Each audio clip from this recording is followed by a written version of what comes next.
नमस्कार दोस्तों, online YouTube channel पर आपका स्वागत है। मैं शंकरलाल सैनी।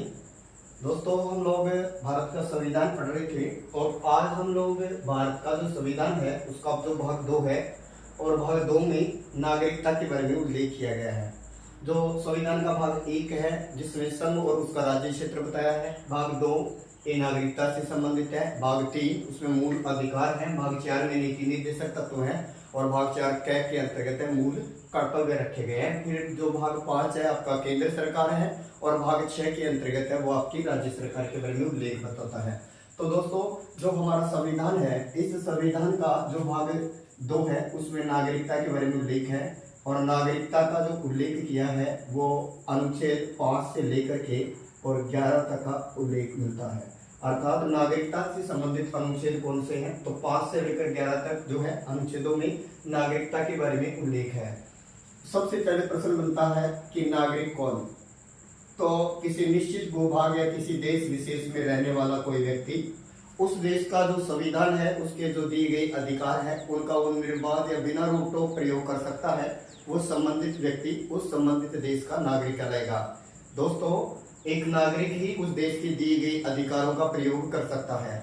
तो बात करें कि हमारे यहाँ जो नागरिकता है उसका कौन सा स्वरूप अपनाया है, तो हमारे यहाँ पर इकहरी नागरिकता को अपनाया गया है। तो याद रखिए, हमारे यहाँ इकहरी नागरिकता है और इकहरी नागरिकता का ये जो प्रावधान है ये हमने कहाँ से अपनाया है? हमने ब्रिटेन से अपनाया है। दोस्तों, हमारे यहाँ संविधान में इकहरी नागरिकता का उल्लेख मिलता है जो हमने ब्रिटेन से लिया है। हमारे यहाँ यूएसए की तरह दोहरी नागरिकता का प्रावधान नहीं रखा गया है।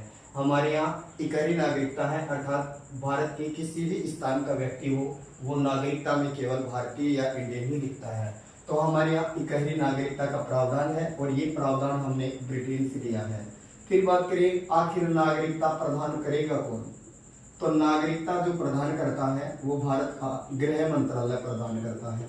तो नागरिकता कौन प्रदान करेगा? तो गृह मंत्रालय प्रदान करेगा। कैसी है नागरिकता? हमारे संविधान के अकॉर्डिंग तो इकहरी नागरिकता है। कहां से कहां तक अनुच्छेदों में उल्लेख है? 5 से लेकर 11 तक उल्लेख है। संविधान के कौन से भाग में उल्लेख मिलता है? तो भाग 2 में उल्लेख मिलता है और किससे संबंधित है? नागरिकता से। फिर दोस्तों, नागरिकता से संबंधित जो एक्ट है वो जाना जाता है 1955 और जो नागरिकता में जो संशोधन अधिनियम है ये जाना जाता है 1986। फिर इसमें और बदलाव हुआ 1992, फिर बदलाव किया 2003 और फिर बदलाव किया 2004। तो दोस्तों, 1955 के अंतर्गत है वो नागरिकता अधिनियम जो है उसे लागू किया गया। इसे 1986 के अंतर्गत संशोधित किया गया और महिला से विदेश में उत्पन्न संतान है वो भारत की नागरिक होगी, ये प्रावधान जोड़ा गया था 1992 में। फिर ओवरसीज से संबंधित नागरिकता के प्रावधान रखे गए 2003-4 से संबंधित। अब दोस्तों, हम एक एक अनुच्छेद से बात करते हैं। तो सबसे पहले हम बात करेंगे अनुच्छेद 5 की। अनुच्छेद 5 की जो लैंग्वेज है या इसमें जो लिखा है वो लिखा है संविधान के प्रारंभ से नागरिकता। संविधान के प्रारंभ से नागरिकता। इसका तात्पर्य ये हुआ कि जब संविधान लागू किया गया था 26 जनवरी 1950 को, उस समय जो लोग भारत में रह रहे थे वो सभी भारत के क्या होंगे? नागरिक होंगे। तो याद रखिए, अनुच्छेद 5 में कहा गया है कि संविधान की प्रारंभ से नागरिकता, अर्थात जो लोग जब संविधान लागू हुआ था जो लोग भारत में निवास कर रहे थे उन्हें क्या माना गया? भारत का नागरिक। अनुच्छेद 6, अनुच्छेद 6 में उल्लेख मिलता है कि पाकिस्तान से भारत आने वाले, पाकिस्तान से भारत आने वाले लोगों की नागरिकता का नियम है। ये जो है अनुच्छेद 6 में है। सॉरी, भारत से पाकिस्तान को जाने वालों का जो उल्लेख मिला है वो 6 में है और आने वालों का जो उल्लेख मिला है वो अनुच्छेद 7 के अंतर्गत रखा गया है। अर्थात पाकिस्तान से आने वाले और पाकिस्तान से जाने वाले। इसके बाद में आपका जो नेक्स्ट अनुच्छेद मिलता है वो है अनुच्छेद नेक्स्ट वाला वो है 8। और दोस्तों, जो 8 जो अनुच्छेद है उसमें ये प्रावधान किया गया है कि भारतीय मूल के व्यक्ति से उत्पन्न संतान वो भारतीय होगी। भारतीय मूल के व्यक्ति से उत्पन्न संतान भारतीय होगी। अर्थात अनुच्छेद 8 के अनुसार अगर बात की जाए, अनुच्छेद 8 में प्रावधान रखा है कि विदेश में जो भारतीय जो लोग होंगे, विदेश में उत्पन्न जो संतान होगी वो कौन होगी, भारतीय होगी। अर्थात माता पिता में से दोनों में से अगर एक भारतीय है और उनसे उत्पन्न संतान है वो भारतीय होगी। दोस्तों इसमें अपवाद स्वरूप जो राजनयिक जो होते हैं उनके जो बच्चे होते हैं वो इनका अपवाद है। फिर बात करें अनुच्छेद 9 और 9 में लिखा है नागरिकता का लोप, अर्थात किसी दूसरे देश की नागरिकता लेने पर, दूसरे देश की नागरिकता लेने पर भारतीय नागरिकता का क्या हो जाएगा, लोप हो जाएगा। ये प्रावधान किया है अनुच्छेद 9 में।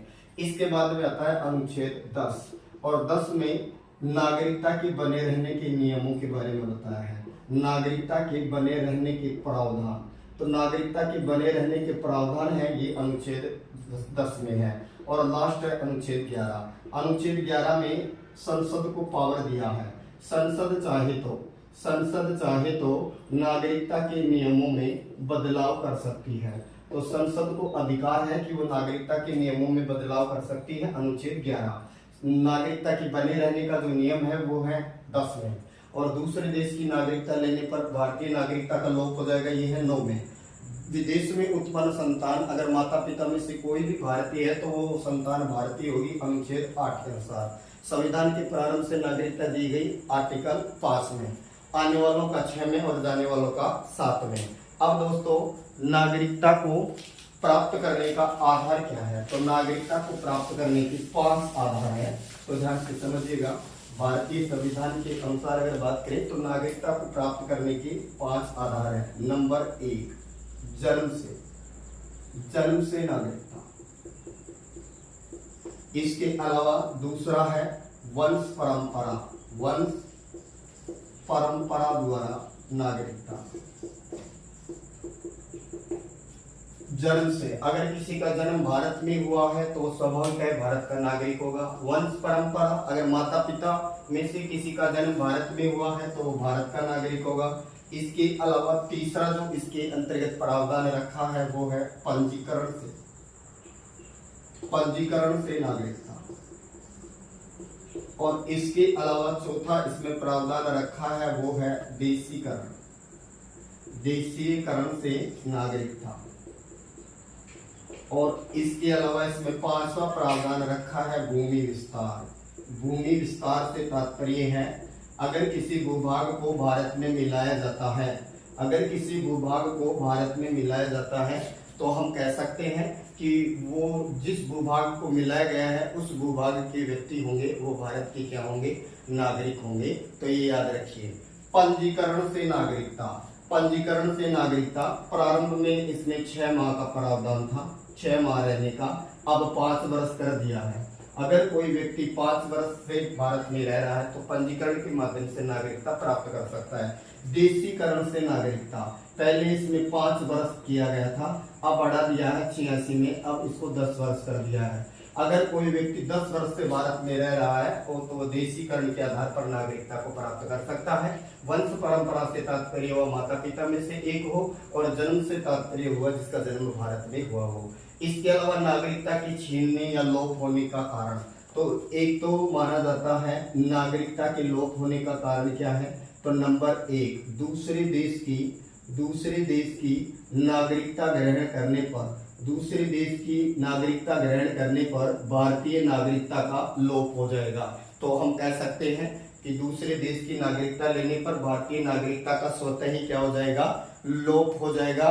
दूसरा है सरकार द्वारा नागरिकता छीनी जा सकती है, सरकार के द्वारा नागरिकता को छीना जा सकता है, तो नागरिकता छीन कर भी हटाई जा सकती है। और इसके अलावा इसमें तीसरा जो है वो है परित्याग, कोई भी नागरिकता को छोड़ सकता है। अगर दूसरे की नागरिकता लेगा तो स्वतः ही लोप हो जाएगा। और अगर सरकार चाहे तो नागरिकता को छीन भी सकती है। अगर ये कहें कि देश विद्रोह के या ये कहें कि देश के खिलाफ अगर कोई कार्य किया जाता है तो ऐसे व्यक्ति को नागरिकता को छीनने का भी प्रावधान रखा गया है। तो सरकार द्वारा नागरिकता छीनी भी जा सकती है। नागरिकता गृह मंत्रालय प्रदान करता है। अनुच्छेद 5 से 11 तक नागरिकता का प्रावधान है, भाग 2 में है। नागरिकता हमने इकहरी ली है और इकहरी नागरिकता हमने ब्रिटेन से अपनाई है। अनुच्छेद 5 में संविधान के प्रारंभ से नागरिकता दी है। अनुच्छेद 6 में पाकिस्तान आने वाले, और 7वीं का है पाकिस्तान को जाने वाले, 8वीं का है विदेश में उत्पन्न भारतीय मूल की व्यक्तियों से उत्पन्न संतान, 9वीं का है भारतीय अगर एक दूसरी की नागरिकता ली जाएगी तो लोप हो जाएगा। नागरिकता के बने रहने के नियम 10 में बताए हैं, और नागरिकता के नियमों में बदलाव चाहे तो संसद कर सकती है, ये उल्लेख मिलता है आर्टिकल 11 में। चैनल को लाइक करें, सब्सक्राइब करें। Thank you.